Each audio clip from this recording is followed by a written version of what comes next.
Joko Widodo tidak bisa menjadi presiden tanpa dukungan para pengembang.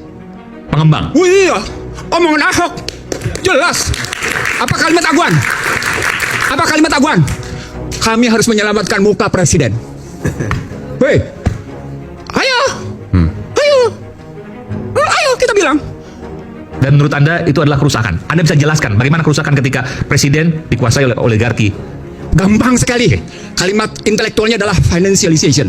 Yang kaya makin kaya, yang miskin makin miskin. Gampang. Mau bukti? Mau bukti? Mari kita bukti sekarang. Berapa SBN yang dikeluarkan oleh pemerintah? Siapa yang bayar? Anda termasuk membayar, Aiman. Sementara mereka makin kaya, Anda habis-habisan dimakan pajaknya. Orang-orang miskin ini yang membayar pajak itu untuk orang kaya. Saya tulisin yang kedua. Saya tulisin yang kedua. Dan Anda tidak bisa bantah. Karena saya bicara dengan data. Terjadi deindustrialisasi. Akibatnya PHK di mana-mana. Apa kaitannya deindustrialisasi dengan kekuatan oligarki tadi yang mendukung pemerintah? Karena sistem membenarkan bahwa lebih asik main di sektor keuangan daripada berjalan dalam sistem hukum yang tidak punya kepastian. Mereka mendapatkan karpet Dan merah. itu kemudian hukumnya bisa dibeli. Itulah wujudnya koalisi menjadi alat kekuasaan. Tuh, kayak gitu. Itulah Tadi yang disebut oleh Huniani tadi, itu bagian dari proses pembuktian itu. Ada yang ketiga, Iman. Ada yang ketiga, yang Anda tidak bisa bantah. Bahkan masyarakat Indonesia tidak bisa bantah. Apa itu? Sticky Gini ratio. Apa itu sticky Gini ratio? Susah nurunin Gini ratio. Kesenjangannya tinggi. Tinggi. Nggak bisa dibantah. Angka bicara. BPS bilang 0,382. Teman-teman Bogor 0,42, 0,44. Makanya gaduh terus. Sebentar, Anda dengan bicara seperti ini seolah Anda mengatakan ini dilakukan yang paling parah oleh Pak Jokowi dong. Karena Jokowi, Nah, jawab dulu pertanyaan saya, betul nggak? enggak. Oke, Jokowi melanjutkan kebijakan SBY oligarki juga. dan kemudian memperdalam. Nah, di situ saya lihat kecerdasan Joko Widodo memperdalam kerusakan itu. Memperdalam kerusakan. Iya. Cerdas dong. Dia perdalam kok. Dan dia sudah disediakan oleh undang-undangnya sebelumnya. Saya bukan sama Anda. No. Ini riwayat ekonomi politik hukum. Tidak sembarang lihatnya. 2507. Mungkin bisa Bung Ihsan, mungkin bisa memperdalam itu dalam bentuk apa memperdalamnya? Memperdalam kerusakan. Kerusakan itu, karena ini kan juga ada tendensius untuk itu. Gitu. Ya, saya setuju. Saya akan buktikan sama Anda. Oke. Saya protes di Mahkamah Konstitusi Undang-Undang 2507 karena menempatkan azas non-diskriminasi, karena memberikan hak atas tanah 90 tahun, karena menyamakan posisi repatriasi, bebas menarik keuntungan kapan saja, karena itu dihapus istilah PMDN. Oke, dampak dari sana, salah satu penilaian yang muncul dari Bank Dunia, Indonesia telah mengalami kebebasan di berbagai sektor dengan sangat memuaskan. Artinya Indonesia sudah sangat liberal. Apa dampaknya?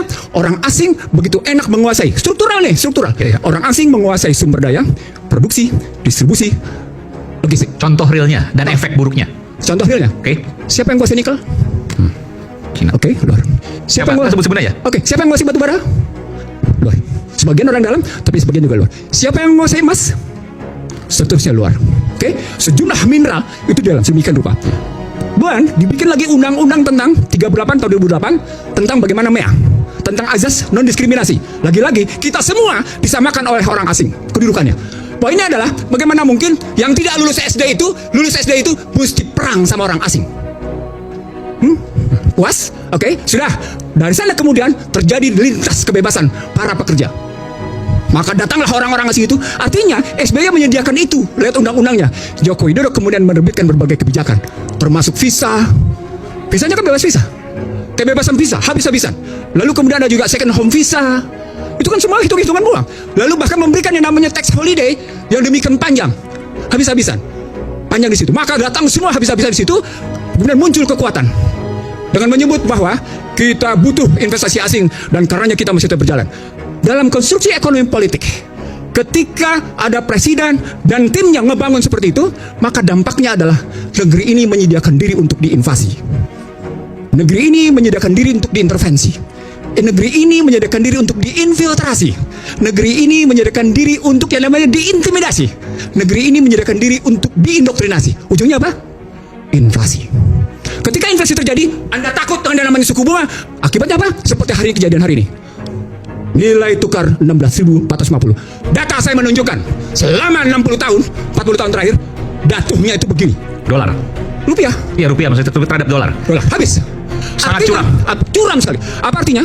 Artinya ketika dia berhubungan dengan fiskal dengan utang, tak keru-keruan. Nah, di situ orang melihat bandingan antara, saya jawab Yandi, bandingan antara utang yang diciptakan di era SBY dengan utang yang diciptakan di era Joko Widodo. Dari situ orang kemudian melihat berapa sesungguhnya manfaat yang muncul atas 5 indikator. 1. Tingkat kemiskinan. 2.